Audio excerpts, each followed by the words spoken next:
Hi everyone, in this video we're going to apply and review the new CoverGirl products that have launched. They are available through Ulta and they have redone the packaging, they have some new products, some new color ranges in their eyeshadow palettes, everything like that. And I've done most of this look using those products. So if you are interested to see how these products apply and perform and what my first impressions of them are, then keep watching. As always, please check the description box if you want to see links to any written reviews that I do if I do any of them for these products, as well as a link to where you can purchase these if you're interested, and a link to the blog sale if you want to purchase anything from there. All right, I hope you're subscribed to the channel and let's get to application. All right, so I've already applied liquid foundation since there isn't a new one from CoverGirl right now. I applied the L'Oreal Magic Nude Liquid Powder. I do not recommend this foundation. I'm just using it to use it up. It has a ton of alcohol in it, which is really drying and irritating to your skin. You can smell the fumes when you're applying it. But I am going to now go in with the CoverGirl Vitalist Healthy Concealer. This retails for $10.99. It comes in a few different shades, and it says that it is supposed to be a soft brush concealer pen that glides on smoothly and improves skin's texture, vitamin infused with a brightening effect. So it is a click-up type of pen, and I'm going to apply this to the under eye area. I'm gonna tap it in first with this microfiber sponge. So it does have a thin cream consistency, not quite a liquid, but a very thin cream texture to it. And the coverage is on the lighter side. So if you have deep, dark circles under your eyes, this is not going to be the option for you. It will not provide you medium or full coverage. The finish is very nice. It in particular doesn't settle into any sort of wrinkles or fine lines, so I do like that, but you're going to get a more natural coverage finish, so just make sure you know that. I'm going to go in with the next product. I'm going to go in and apply more of this, try to build up the coverage underneath the eyes, but before I do that I'm going to use this palette by CoverGirl. This is the True Blend Pre-Touching palette, and this retails for $11.99 each, so you get 3 shades here. The yellow is supposed to even discoloration, the green is to correct redness, and the purple is to brighten tone. Guys, I just forgot to mention, obviously I have a cold. I've been fighting this cold, so please excuse my nasally voice. So, you know, I personally don't get much use out of these kinds of palettes, but if you do have all of these issues and you need a color corrector, then this could be an option for you. I'm going to go in with a little bit of the green, I guess, to correct a little bit of redness that I have here on the cheeks. So as you can hopefully see, there is some color to the, it's like a very thin wax. It's not too waxy, which is nice. Let me just go ahead and swatch these for you. So it is nice because there is definitely noticeable color to them, which you need in order for them to actually be color correcting. Sometimes these kinds of products just melt into no color, and then what's the point? But it's also nice that it's not too opaque and pigmented, because then you can't blend them out and you just have like a splotch of green on your face, and that's no better than having a splotch of red on your face, at least in my opinion. So I do have a little bit of redness on my cheeks here, and of course some lovely pimples or remnants of them. And then I guess to brighten, you can go in kind of in the center of the face to help brighten up those areas. You can probably actually tell on the camera a little bit that it does have a little bit of an effect. Alright, so going back in with a little more of the concealer, gonna try to build it up just a little bit, and I'm gonna just tap it in with my finger this time. Now, CoverGirl doesn't have a new powder highlighter, but they do have this product, which is the Vitalist Go Glow Luminizing Lotion. It comes in 2 different shades, a bronze and then the shade that I got, which is Daybreak, which is the lighter one. So I'm just going to apply this to the top of the cheeks as kind of like a liquid highlighter. It comes in a thin cream formula. Oh, it really is like a lotion. So this is definitely something that you could apply all over to the face if you wanted to get a all over radiance effect, or I'm going to try to build it up and use it more as a liquid or cream highlight. And it looks like you actually can build it up just a little bit, but it'll be more on the subtle side. So let's go ahead and do that. Yeah, the consistency is very much like a lotion, so it's a little awkward to try to make it work the way you would a cream highlight, but we're gonna go with it. Brows, Cupid's bow, end of the nose. So if you want a more affordable version of, let's say, MAC Strobe Cream, because this is $10.99, I think this is definitely something that could work. Let's go next to the eyes. We're going to prime them with the Lid Lockup Eyeshadow Primer, and this retails for $8.99. Doe Foot Applicator. Oh, that feels really nice. It's not a thick formula, doesn't seem to really have any pigmentation to it, but it feels actually really pleasant and hydrating on the skin. $8.99 isn't bad for a drugstore primer, although you can definitely get cheaper and really high quality alternatives.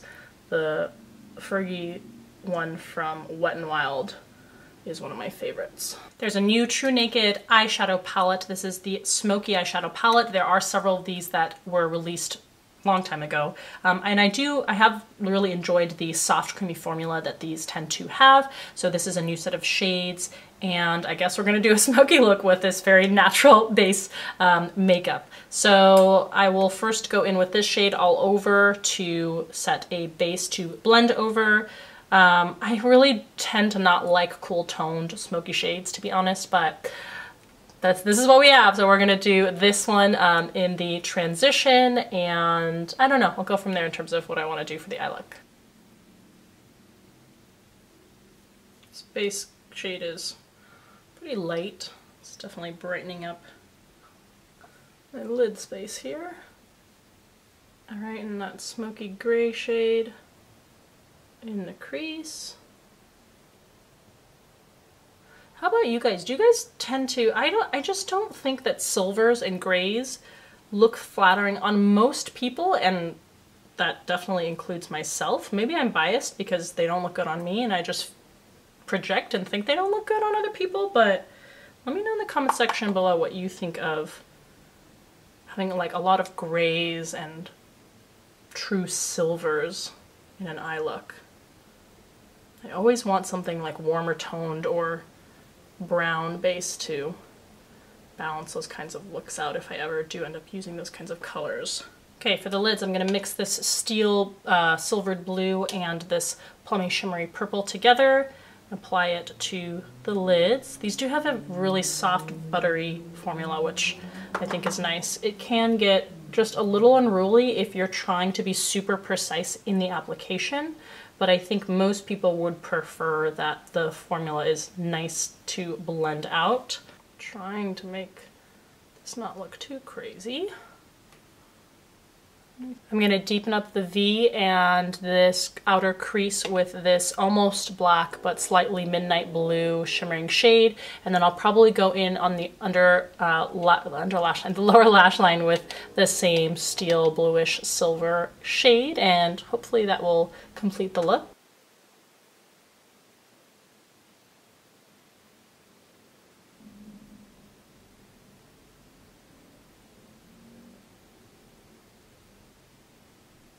Okay, and the key to avoiding any smoky eye, in my opinion, from looking crazy, is you have to tight line and line the eyes very thoroughly with a deep, deep color. In this case, I'm going to use the CoverGirl Get In Line Liquid Liner. Now, unfortunately, I didn't think ahead about the fact that I should probably use a black liner, and I purchased bold brown, but usually the brown shades are pretty deep, so hopefully this will look pretty close to black on the eyes. And this retails for $8.99. Oh no! It's like a true brown shade. The brush is pretty thin. Let's see if we can pull this off. Oh, I do really like how precise I can get this line. But this is, I really appreciate that this color is a true brown color, because usually when companies come out with brown liquid liners, they're so deep that they look pretty much black. But it just happens to be that for this look, I need an actual black liner, so, you know, that's how things go sometimes. I will liquid line with this, but I probably will go back in with some black. Okay, I take that back. What's really interesting is when you first lay this down, it comes out this bright brown shade, and as it dries, it becomes nearly black. So yeah, I see at this outer edge here, the product has dried and it looks black, like a black liquid liner. On the inner corner, it's still kind of drying and you can see that reddish brown shade, but once this dries down, this becomes pretty much like a black liquid liner. I do really like the applicator, actually. I am not a user of liquid liners at all. I'm not a fan of them. I find them hard to control. I find it hard to get a precise line, but there is something about the ergonomics maybe of this applicator and the thin brush.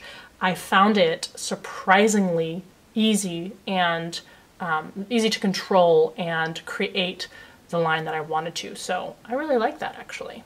I've applied black liner in the waterline and in the lower waterline. I'm not mad about this eye look. I'm actually really surprised. I'm amazed that I haven't used any brown eyeshadows for this look. I kind of like this. Let me know what you think. Am I delusional?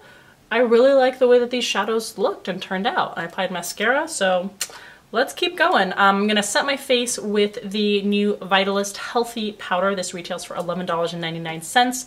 I picked up the shade Buff Beige. It comes in 4 different shades. This looks a little pinky to me, but it's not gonna provide me any significant amount of coverage more than just light coverage, so we're just gonna go with it. Setting all over the face.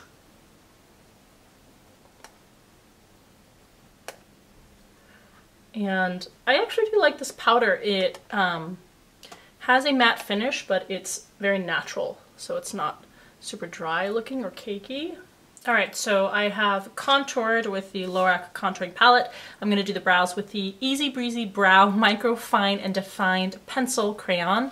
This is in the shade Soft Brown, and this retails for $7.99. It is a super thin pencil that has a spoolie on one end and a round but very thin applicator. So I'm going to draw in the brush strokes. Alright, so there's them kind of drawn in. I'm going to go in with the spoolie and make them look a little more natural, especially at the front of the brows. The tails I tend to leave a little more dramatic, but the front end I really don't want to look like it's a bunch of pencil drawings there. And last up to finish the look, we have a ton of shades in this new lipstick or liquid lipstick range. These are called the Melting Pout Matte Liquid Lipsticks. You have everything from your traditional shades to like this blue, dark blue shade. These retail for $7.99. I will show you swatches of what all of the colors look like. CoverGirl says that these are supposed to have high impact, super rich color with a lightweight matte finish with nourishing ingredients. So for the shades, we start with 300 Secret, 305 Ballerina, 310 Coral Chronicles, 315 All Nighter, 320 Back Talk, 325 Never Say Never, 330 Seismic, 335 Champagne Showers, 340 Current Nude, 345 Paradise Lost, 350 Supermodel, and 355 Gray Matter. Because we already have a smoky eye, I don't want to go in with something too bold, so I'm going to go in with the shade 305 Ballerina on the lips. Do you guys want a dedicated swatch video for all of the shades in this range? I might be doing that. Let me know if you are interested in that. Oh, these have a really super strong scent to them. Oh, and I do not like that scent either. They have a very familiar moussey texture to them. It does feel really lightweight on the lips and doesn't feel like it will dry it out. It's not the kind of liquid lipstick that will like stick onto the skin. I don't think this is going to be super long wearing the way that a more drying or different formulated liquid lipstick would be. The advantage of that is that they feel a lot more comfortable. The disadvantage is it won't last as long. All right, so there is your finished look. I am pleasantly surprised. Now, do I think all of these are really that amazing quality? No, I think most of the products that I've shown you are pretty solid in terms of quality. I will say the thing that impressed me the most is the eyeshadow palette. I already knew I'd like the formula, but I'm surprised at how nice of a look I've gotten with shades that I traditionally would really not use. I don't think the correcting palette is really worth that investment. I think that the Glow Lotion is a nice alternative to the MAC Strobe cream, things like that. So overall, I think a very decent showing from CoverGirl. You can very clearly see that there is a revamping in terms of the image, the packaging being black and white. I find it kind of retro. I don't know what you guys think. Let me know in the comment section below. But nothing that I'm gonna drop dead over and say, oh my gosh, this is so amazing, but also nothing that I'm going to say is really terrible or a poor showing. So those are my overall thoughts. Let me know in the comment section below what you think of these new CoverGirl products. They're not getting very good reviews on at least Ulta's website, so I am very curious to see what people think of each individual product if you've tried any of them. As always, thank you for taking the time to watch this video. I really hope you enjoyed it, and I'll see you in the next one.